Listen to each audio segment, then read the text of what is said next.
Yesterday, Bungie delivered their Edge of Fate developer livestream. Now, normally when Bungie does one of these live streams, we're hit with a ton of new information surrounding the upcoming expansion. We then follow up immediately with a breakdown summarizing everything we've learned. However, this time, it's a little bit different. We'll be covering everything in today's video, things you may have missed, a TLDR if you will, but unfortunately, it will be a little bit less, as a good portion of the stream was more of a recap of what creators already covered, which left a lot of viewers perplexed during the live stream. The overwhelming sentiment after the conclusion of the stream was, quote, "We've already seen all this. Where is the new information? This could have been a twab." Hell, our #1 comment on our most recent upload of the stream was, "This could have been an email." No lie, man. You guys are brutal, okay? I'm just saying, good God, who made you like this, huh? Don't be blaming me, man. Now, I do want to reiterate that what we saw were good things, especially if you have not been keeping up with what's coming in this next expansion. We got to look at the shooting range in more depth, our exotics in more depth, Tier 5 weapons and armor. Edge of Fate is definitely looking to be a year all about quality of life changes. But is that enough? Granted, we have a lot of time from now and until the launch. In between that, we'll have another live stream next Tuesday, blog post on Wednesday, multiple twabs. So far, the sentiment across the community has not been overly positive, leading us all to ask, is this enough? Now, before we even tackle that question, we need to first just cover the details revealed to us during Bungie's live stream. Arguably, the highest point of the stream was when Bungie revealed the new weapon archetype called the Crossbow. It's a crossbow. It functions very similar to a bow, but it will live only in our heavy weapon slots, and it fires bolts that you can actually pick up and refund indefinitely. Now, it's kind of hard to tell how much damage it was putting out. It wasn't necessarily crazy like Leviathan's breath level, but keep in mind this is a legendary weapon, not an exotic. And if you notice, all the numbers in general are much smaller. That's because Bungie has actually squished all the damage values down across the board, which theoretically means all of our damage should be the same, whatever content we jump into. Now, Vivian did mention different bolt types that can explode or deal additional damage when they're removed from a target. Definitely a weapon we're going to be testing, guys. We've been asking for a crossbow for so long now that I almost forgot that we asked for it. Now, there are also 3 new weapon frames arriving in Edge of Fate, which looks so good. You've got the Spreadshot Handcannon, the high-impact Longbow, and the rocket-assisted pulse rifle. Now, the Spreadshot Handcannon is a crossover between a shotgun and a handcannon. It uses primary ammo. It has very short range. Bungie essentially said it's like a sawed-off shotgun, but looks like a hand cannon. And what's even crazier is that it has perks from a shotgun present on it. Things like 1-2 punch. Really cool looking weapon, guys. I'm really curious to see how this plays in the live game. Then we got the high impact Longbow. This uses primary ammo, has a very slow draw speed, but it has intrinsic penetration and deals more damage. Now, honestly, the weapon that caught all of our attention was the rocket-assisted pulse rifle. This uses special ammo, but sits between a fusion rifle and a pulse rifle in terms of range. And it does a chunky amount of damage, guys. It does have a smaller ammo economy than rocket-assisted sidearms, but you can see how much damage it actually puts out, which I'm gonna go ahead and say rocket-assisted pulse rifles may be the next meta. And I actually like that the burst pattern is a little more deliberate and slowed down between shots. It just makes sense as a rocket-assisted pulse. Next up, Gambler's Dodge is being reworked to refund melee energy based on your melee ability stat. However, it no longer requires you to be within close proximity of enemies. I cannot understate just how massive of a change this is for Hunter players. If you have a melee stat of 70, you will get a full refund of your melee, and anything above will refund beyond 100%. So for instance, if you have an exotic that holds multiple charges for your melee, this will refund up to 1/3 of those 2 melees. I think the big takeaway for this, guys, is that you can pretty much always have your melee on hand, which no lie scares the hell out of me. I can only imagine what this is going to be like in PvP with constant smokes everywhere. You don't even have to be close to your enemy. Just boom, dodge, melee, throw another smoke. Now, we got some small looks at the Aeonians. These were humans sent to investigate a dormant singularity on Kepler. They both observed and survived the collapse. The House of Exile arrived on Kepler during the Dark Ages, but they slowly became corrupted by the dark matter that they converted into ether to survive. Now, lore-wise, nothing was really shown in this stream, guys, as the focus of this stream was primarily on sandbox changes. And they also showed fragments for our subclasses. Essentially, they're going to still provide armor stat points. It's just been updated to match the new stats in Edge of Fate, which is something we've already covered in great depth, guys. Essentially, we're getting a ton of different stat changes in Edge of Fate, the ability to go up to 200, as well as a weapon bonus, which yes, you'll be able to build into for both PvE and PvP, which will give you straight up more damage. Now, throughout the gameplay, you probably see it right there, guys. Down below, you'll see a special and heavy meter. For the first time ever, we are going to have the ability to have deterministic ammo drops inside of Destiny. No more just RNG screwing up that solo run just because you couldn't get a heavy ammo brick to drop. Now, in some of the gameplay that Bungie showed during the live stream, they also showed off one of the new Banes that is being added in Edge of Fate. Literally, Greg has a shield, and it looks like these shields are impenetrable. Pretty much the only way they could counter these guys is by getting them to rotate around to then hit them in the back. No lie, fellas, this looks crazy. You can imagine in like a Grandmaster Nightfall, an unstoppable champion literally eye blasting you while simultaneously having a shield.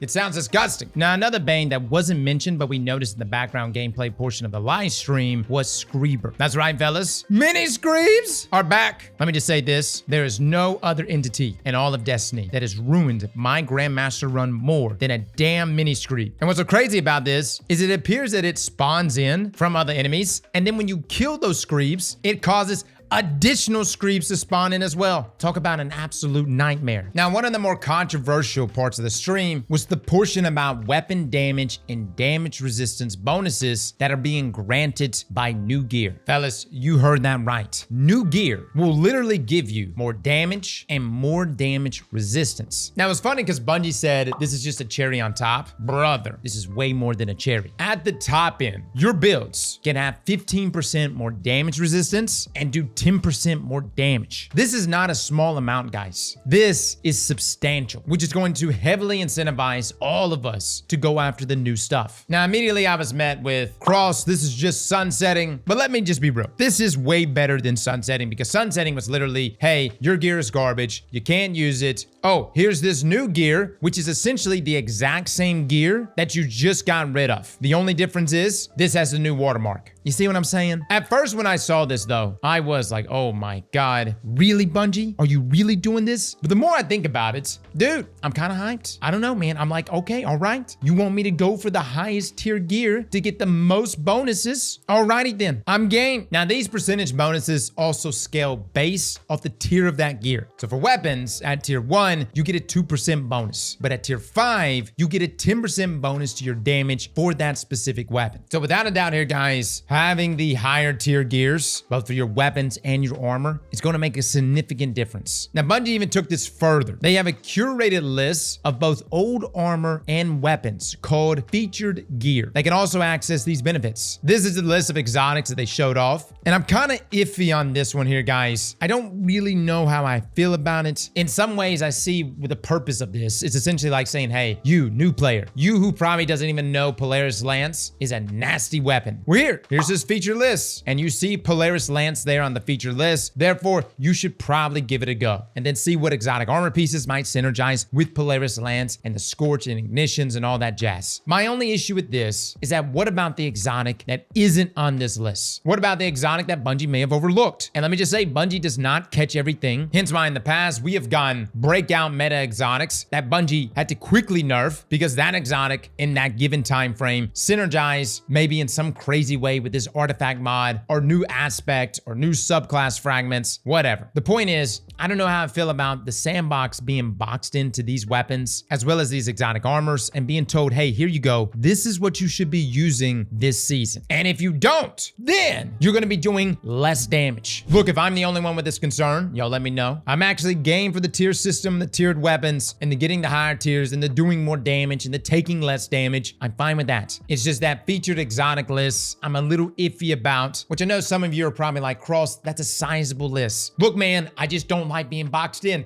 I don't like being controlled. Now, Bungie also jumped around and showed different artifact mods, and you could see here some of the synergies from Strand and Solar. Some of these even have gameplay loops that will loop back into each other. But during the stream, DMG said that the next major update, there is going to be another row. Now, I'm assuming that's going to be during Ash and Iron, which will be this expansion's major update, which will roll out September the 9th. Now, in-game, the artifact says 116 days, which actually puts us at October the 18th, which doesn't really make a lot of sense considering that's on a Saturday. So I'm just gonna assume that we shouldn't really trust that day count in game. Now, this seems to be taking a page directly out of episodes. Keep in mind, episodes would roll out. We would get the artifact mods, the first batch, which would be our big batch of mods, and then we would get a row with each consecutive act after that. Bungie also mentioned that they're gonna be adding more exotics to the featured gear pool, and they're gonna be introducing more seasonal mods over the time frame of a given season. So guys, that's just about everything we gleaned from Bungie's live stream. First off, I do want to just highlight what I really did like about this live stream, as Bungie live streams have actually been a topic of conversation amongst the community, because in the last year, Bungie has moved away from their Vidoc style delivery, which would be like these 30 to 40 minute packed edited videos delivering everything that was coming in an expansion with small dialogues from game directors, creative directors, narrative directors, and then after the Vidoc, there would be like a dev discussion and a Q&A session that could take place between the community and the developers themselves. What I've noticed over the past years that there seems to be this move away from like the highly edited Vidoc style to more of like a discussion style between developers. Now, I would say that Destiny has still been bringing pretty good information with each of their live streams. Marathon was probably the one that just aired on too much discussion. There was even at one point during that stream where it was asked, who is your favorite runner? Which, by the way, is an okay question to ask, but everyone was wanting to see gameplay. They were wanting to see cutscenes. They want to see information. If you look at things like Path of Exile and GGG, it's like information overload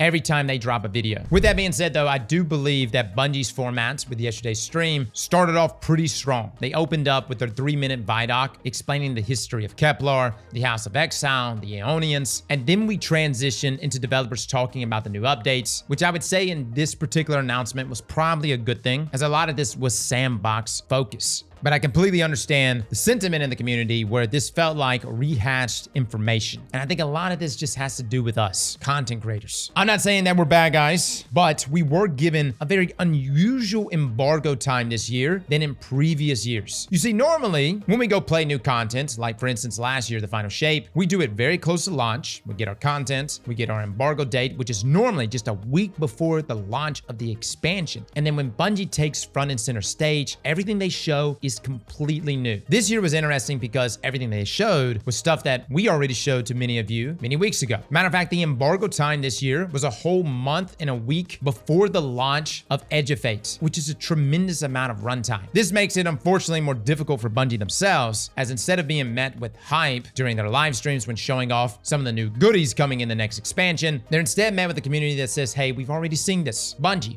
show us something different. This also doesn't help the fact that it does seem like there is a pullback in content going into Edge of Fate. And that's right, because Edge of Fate and Renegades are actually going to be 2 mini expansions in a year versus the 1 big expansion. And those 2 mini expansions are going to be something around Shadowkeep size. Tag on the fact that one of the biggest changes coming in Edge of Fate isn't exactly new content, but instead quality of life updates. And you understand why people are just not that hyped. You got folks that want to see crazy new destinations outside of our galaxy, a reign of exotics, a potential new subclass, or even subclass changes. As many people have pointed out, that we should have gotten a stasis or a strand super, and maybe even some more aspects. I will say, me as a Destiny veteran, I'm excited about the tier system. I'm excited about the sandbox changes, and I love quality of life changes because it makes the game overall better. Without a doubt, we need a system where new players and returning players can jump back into the content. We need a simplified system where damage is the same across the board, and you're not getting crazy damage values that make no sense. Think about it right now. When you go inside of any content in the game, you're like, yo, my hand cannon, it's doing 20,000 damage. Currently right now in Destiny, that means nothing. You're like, what, 20,000? Okay. Relative to what? This squishing of damage values and equalizing it across the game. Something that should have happened a long time ago, but I'm happy it's happening now in Edge of Fate. But keep in mind, there was another year where Bungie gave us a ton of quality of life updates. Arguably one of the best years when it came to quality of life changes. And you know what year that was? Lightfall. That's the issue here, guys. Quality of life updates may be sexy to me, but for the vast majority of players that are looking to jump back into Destiny, they're looking for something sexy, something that's like, yo, I gotta come back now. And that's what I would say Bungie in this next live stream, the next TWABs, blog posts, whatever spice you might be hiding, whatever future content you were planning on saving, now is the time to talk about it. If you've got these sweeping subclass, super, and ability changes coming in Renegades, it's a good time to talk about it now. If there's some substantial vault upgrade that's coming down the road, which Bungie has already hinted at, some of those details would be nice to be talked about now. Destiny and Bungie needs a dub because the amount of comments I've seen from folks saying, yo, I'm just gonna skip this expansion. I've already refunded. Yawn, call me back when they actually add something new. You see, a lot of people would say those people are just toxic. But for Bungie, those are paying customers, toxic or not. And from the words of Justin Truman, the worst state your community can end up in is a state of apathy. That right there is the thing that Bungie needs to do everything they can to avoid. Believe me, this is by no means me promoting toxicity, but the moment people just don't care anymore, that right there is the most concerning state to be in. And over the next 2 weeks, Bungie's gonna have to really do something to make people care. So guys, that's it. That's your breakdown, and those are my thoughts. Let me know in the comments below what you think. Fellas and ladies, thank you all for coming and watching, and as always, Slap that like button like your mama told you right.